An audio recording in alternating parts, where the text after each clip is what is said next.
บายดีพี่น้องขอบเลิกเนาะสบายดีFCทุกคนทีมงานก็สิได้นี้พ้นเนาะเมื่อกี้นี้พ้นย่อยเนาะพ้นตกยามแรงอีกแล้วตอนนี้กำลังพับบนอยู่บนเสาเนาะกลางผากลางแพร่พ้นตกอีกแล้วพี่น้องเอ้ยบ่ไหวสองเสือเดี๋ยวได้2 งานแล้วพี่น้องพ้นมาตกนี่ได้ใช้เบื้องด้านดังเนาะทางเครื่องนี้ฝนทำไมนี่ขึ้นหนาแรงฝนตกขึ้นหนาแรงไงนะบ่าวโอ้ละสาวเดี๋ยวก็เดี๋ยวการกูติดฮะเดี๋ยวเลย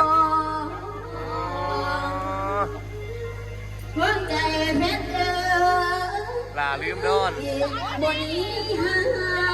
ฮะปันปวนเนี่ยพี่น้องด้านดังนี่เรียกว่าเป็นบุญพี่น้องลูกบุญกันแห้ง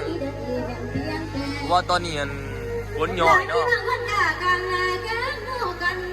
FC หมอหลองหมอลำก็แตกย่ายนะพี่น้องเอ้ยว่าฝนมันตกเนาะเหลือจุบเล็กน้อยเนาะแต่ว่ากระล่ำเลยตอนนี้ฝนกำลังหยุดตก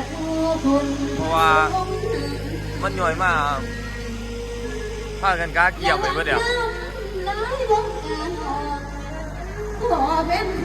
เอาดอดด้วยบอดเบื้องไว้น้ำกันพี่น้องสีดอดหอดแจงด้วยบอรายงานอีกพี่น้องเวลา1 มุ่งไปฝนย่อยมากอีกเดียว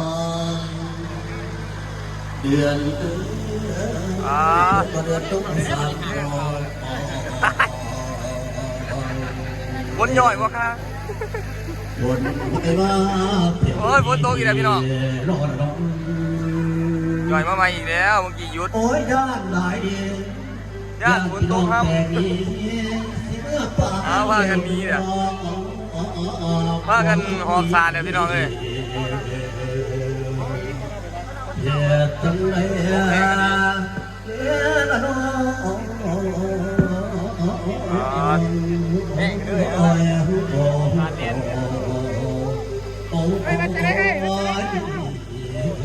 โอ้ทางฝน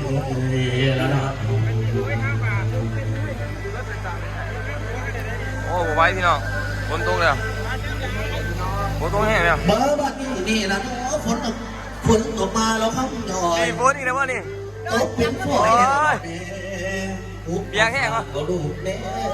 นหาวนโมเจ้าคนสีหน่อยเราใส่หมวกอ้าวไอ้เหี้ยแล้วก็ทั้งโน้นเนี่ยเขาโน้นเนี่ยขายเมียนมาเตอร์อาทิตย์นี่แล้วมันตะกุกตอนนี้อีกวะนี่อยู่กุ๊กไหววะนี่ตอนนี้ฝนตกเดี๋ยวพี่น้องตกแห้งแล้วมันกับเปียกขั้นไปแล้วแต่ไฟนั่นซ้อนไว้พี่น้องฝนมาหลายพี่น้องฝนมาเทือนที่2 ที่ 3เนี่ยไว้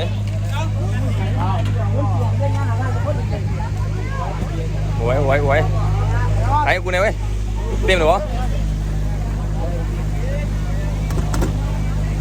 โอ้ยมาลบฝนอยู่เทิงหน้ารถนี่แหละพี่น้องเลยอะคุณน้องกันกูจะไปเบิ่งเครื่องกูก่อนอันนึงฝนตกแห้งพี่น้อง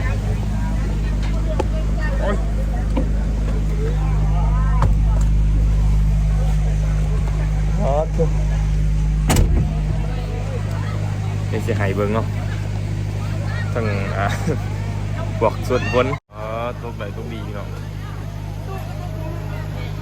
ลบฝน FC มาลบฝนเนาะว่าสิรอดแต่บ่รอดเซยบ่ไหวแบบนี้บ่ไหวเด้องานที่2เนี่ยงานตอนนั้นยังว่าตอนเสาร์เนาะตอนนี้ยังคือ2 โมงตกโอ้ลำบากก็ดีย่ามฝนก็ยังมาย่ามแดดก็ยังมามีฝนอยู่บ่ไหวสถานการณ์ตอนนี้เนาะฝนหยุดตกแล้วพี่น้องแต่ว่าก็เปียกหลายเด้อเนาะสิเปิดต่อวะนี่เปิดต่อแม่นะกดเมื่อหลายเด้กดเมื่อเพิ่นแหละเนาะกดเมื่อเพิ่นแหละตอนนี้ว่าฝนมันโกกไหลเขาเจ๊จะเรือมันก็สวยเรือ ด้วยตัดตอนสูงด้วย ร้านตอนสูงอ๋อว่าเราสูงด้วย ตัดสูงด้วย ร้านสูงด้วย ตัดสูงด้วย โอ้ย ตัดตอนเมียตายก็จบ ร้านตอนจบเลยโมเนี่ย ไม่ใช่ไงมือฝากมันติดตามต่อแกมือไหม วินเดิมงามไหมพี่น้องที่บ้านหน้าด้านเมืองปทุมพรเมื่อนี้นี่คือสีโอ้มุนมันแห้งแบบนี้เนาะ กำลังมวนเนาะ FC กำลังอันนี้ผู้ดีแตกเมื่อเสือเบิดเดือนนี้พี่น้อง ลงมาเนี่ย แม่ค้าเศร้าคล้ายกับเกี่ยมเครื่องนะครับเบิดเดี๋ยวแต่ FC นะฮะเล็กๆน้อยๆเนาะยังบ่ได้ปานใดหรือว่าทีมงานของเรากับสีสานต่อเลยเนาะเอาสู้ๆกันทั้งกันพี่น้อง เขาทายนะได้ปะ เขาสรุปมาแล้วพี่น้องว่าจังได้จะต้องล่ำต่อเนาะอีกบุรุษก็แจ้งนะตอนนี้2 มือไปเด้อพี่น้องเจะผ่ามันว่าจังได้ก็ต้องล่ำต่อเนาะเพราะว่าตอนนี้ฝนจะยุดตกแล้วไปเที่ยวบ่อยเนาะแต่ว่ามันจะเปื้อนแห้งโอ้ยบ่อยากติดเลยบ่อยากอันนี้ได้พี่น้องบ่อยากบรรยายออกมาเลย คือมันเปื่อนอันนี้นะเปื่อนเนี่ยครับโต๊ะพอกระเทิดโต๊ะพอตะเกียบนี่เปื่อนโอ้ยFC มาเบิ่งมาลองมาลำกันแต่ทะลุภูพายเมื่อเบิดย่างส่วนหน่อยส่วนร้ายเมื่อพี่น้องเอาจะได้กาอย่าลืมเป็นกำลังใจให้เด้อกับทีมงานของเราเนาะฝนอีก1 คืนที่มีฝนเอาคลิปนี้กับฟางกันสำนีเด้อพี่น้องเด้อ FC สุขุนเนาะพบกันไว้ในคลิปหน้าบายไปหาเตรียมโตแต่งคืนล่ำก่อนวันนี้